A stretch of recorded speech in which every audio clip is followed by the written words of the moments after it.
அன்பார்ந்த வானம் புதிய வானம் வலைவலியை பார்த்து கொண்டிருக்கக்கூடிய அன்பு நண்பர்களுக்கு என் அன்பார்ந்த வணக்கங்கள். இன்று பாரிஸிலே நடந்து கொண்டிருக்கின்ற 2024 ஒலிம்பிக் போட்டியிலே வினேஷ் பகத் அவர்கள் பேசும் பொருளாக இருக்கின்றார். அந்த மல்யுத்த வீராங்கனை 3 போட்டிகளிலே அபாரமாக வெற்றி பெற்று இறுதிச் சுற்றுக்கு போகின்ற போது அவருடைய எடை கூடுதலாக ஒரு 100 கிராம் அதிகப்பட்டு விட்டது.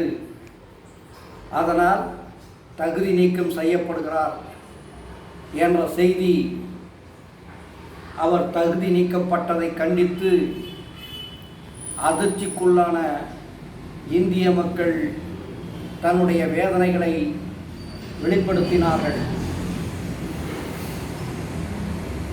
ஒரே நாளிலே சுமார் 2 கிலோ 400 கிராம் குறைத்தவர் 100 கிராம் எடையை குறைப்பது ஒன்றும் பெரிய காரியம் அல்ல.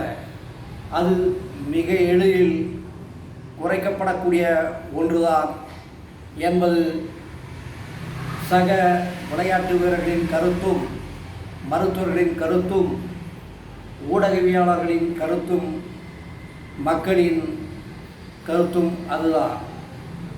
ஆனால் அங்கே நடந்தது என்ன? அரசியல் பின்னணி சதியா அல்லது கவனக்குறைவா? அவர் அழைத்து சென்ற உடன் சென்ற மருத்துவர்கள், உளவியலாளர்கள் மற்றும் உணவு நிர்வகிப்பார்கள் அவர்களின் குற்றமா என்பது தெளிவாக விசாரணையின் பின்புதான் தெரியும். ஆனால் அரசியல் பின்னணி என்ற கருத்துக்களின் அடிப்படையிலே உலவிக் கொண்டிருக்கின்ற செய்தி, விஷ்பூஷணன் அவர்கள் மல்யுத்த வீராங்கனைகளை தவறாக பேசுகிறார், தவறாக அவர் நடத்துகிறார் என்ற ஒரு குற்றச்சாட்டின் அடிப்படையிலே அவரை நீக்க வேண்டும் என்ற ஒரு போராட்டத்தில் கலந்து கொண்டார் ஜந்தர் மந்தரில். அப்போது அந்த போராட்டத்தை தடுக்கின்ற வகையிலே காவல்துறை மிக கடுமையாக நடந்து கொண்டது.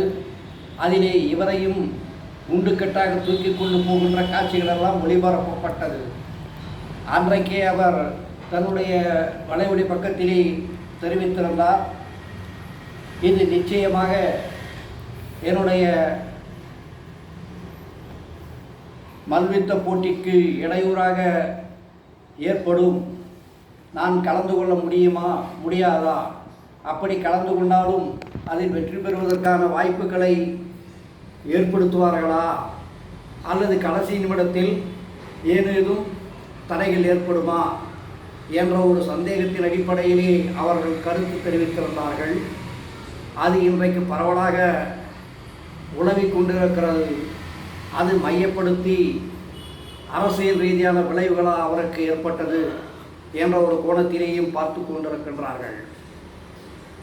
உடன் சென்றவர்களின் குறையா என்று சொன்னால், அவர்கள் முடி முதல் கொண்டு நாங்கள் வெட்டி அவர்கள் எடையை குறைத்தோம் என்று ஒரு சப்புக்கட்டை சப்பிக் கொண்டிருக்கின்றார்கள். இது கவனக்குறைவா என்று சொன்னால் அது ஏற்படுவதற்கான வாய்ப்புகள் மிகவும் குறைவு என்று தான் நாம் சொல்ல வேண்டும். சாதாரணமாக 100 கிராம் எடை குறைக்கப்பட வேண்டும் என்று சொன்னால்,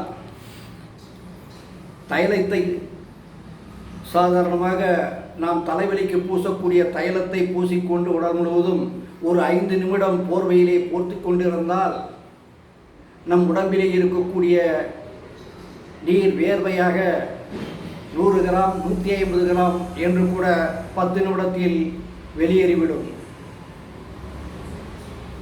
அல்லது தன் சிகையை, முடியை முழுவதுமாக மொட்டையடித்து கொண்டிருந்தால் 200 கிராம் உடல் எடை குறைவதற்கான வாய்ப்புகள் அங்கே காட்டப்பட்டிருக்கும்.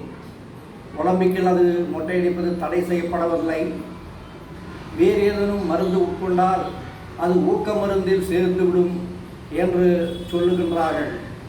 அவர் தகுதி நீக்கம் என்பது ஊக்க மருந்து சாப்பிட்டு அவர் தகுதி நீக்கம் செய்யப்பட்டார் என்ற செய்தி அப்படி இருந்தால் கூட இந்திய மக்களும் ஓரளவிற்கு எங்கோ ஒரு தவறு நடந்துவிட்டது என்று எதிர்ச்சியாக விட்டுவிடுவார்கள்.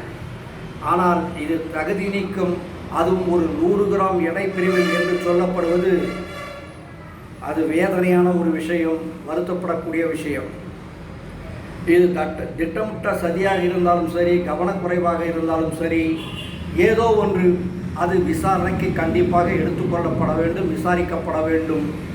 இது இந்திய அரசின் சார்பிலேயே நடத்தப்பட வேண்டும் என்பதுதான் நம்முடைய ஆசை. இவர் இந்த வினேஷ் போகத் அவர்கள் சாதாரண மிகப்பெரிய ஒரு குடும்பத்தை சார்ந்தவரோ என்பது கிடையாது. இவர் ஹரியானா மாநிலத்திலே ஒரு சிறிய எளிய குடும்பத்திலே பிறந்தவர்.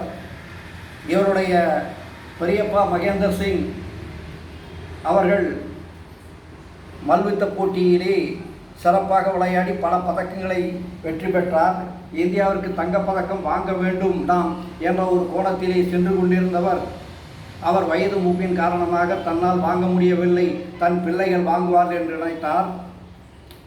அப்போது தன் பெண் பிள்ளையாக 4 பேர் இருந்த காரணத்தினால் அதில் 2 வரை பயிற்சி கொடுத்து இந்திய அளவிலேயான போட்டிகளிலே கலந்து கொள்ள சொல்லி வெற்றி பெற்றார். தங்கம் பெறுவதற்கு அவர்கள் இருவருக்கும் வாய்ப்பு கிடைக்கவில்லை. அவருடைய தம்பி மகள்தான் இந்த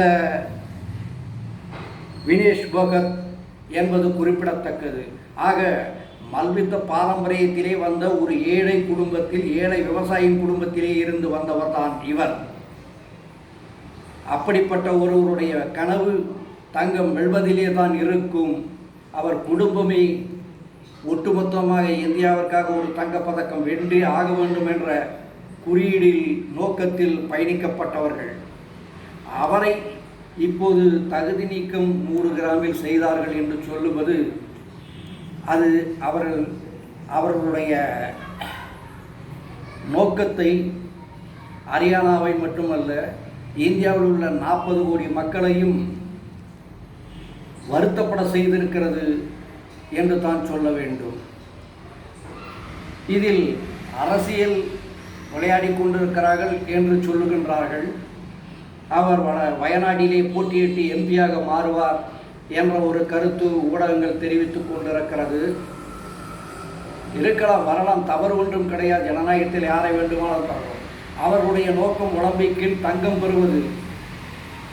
அவர் பாதையை திசை திருப்புவது போல் ஊடகங்கள் வெளியிடுவது தவிர்க்கப்பட்டிருக்கலாம்.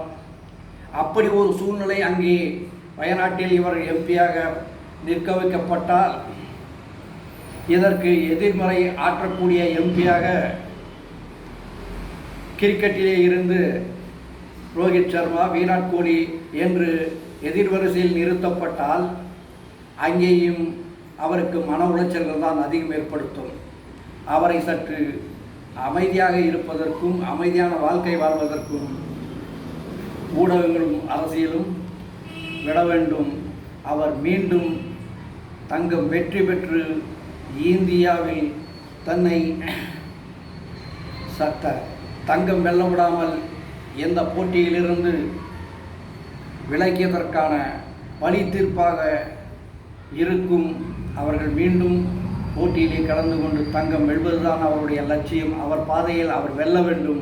அதற்கு உறுதுணையாக நாமெல்லாம் இருப்போம் என்று தெரிவித்துக் கொள்கிறோம். நன்றி, வணக்கம்.